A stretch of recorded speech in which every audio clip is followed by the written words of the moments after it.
আর এই মুহূর্তে যে ছবি আপনারা দেখছেন স্বচ্ছতা অভিযানে পুরমন্ত্রী ভিআইপি বাজারে অগ্নিমিত্রা পাল, যে ছবি আপনারা দেখছেন স্বচ্ছতা অভিযান এবং সেই স্বচ্ছতা অভিযানের কর্মসূচি পুরমন্ত্রী তিনি পৌঁছে গিয়েছেন ভিআইপি বাজারে এবং সেখানে খতিয়ে দেখছেন, তদারকি করছেন পুরমন্ত্রী অগ্নিমিত্রা পাল।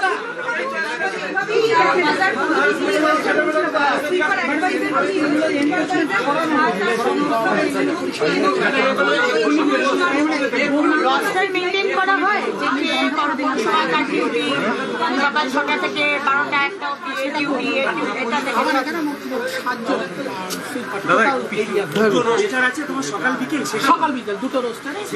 অনুপ প্রতিনিধি আমাদের সঙ্গে রয়েছেন। অনুপ, ভিআইপি বাজারে ঠিক কোন কোন বিষয়ে আলোকপাত করছেন মন্ত্রী?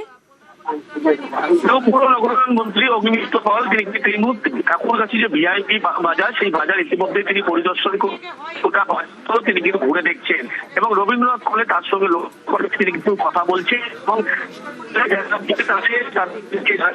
বাজার সমস্ত রকম ভাবে পরিষ্কার রাখতে হবে, যেখানে সেখানে আবর্জনা যেমন ফেলা যাবে না এবং যেখানে সেখানে কোনোভাবে দ্রুত গৃহের মতো কিন্তু জিনিসপত্র রাখা যাবে না, যাতে পরবর্তী ক্ষেত্রে কোনো ঘটনা ঘটলে সমস্যার সম্মুখীন হতে হয়।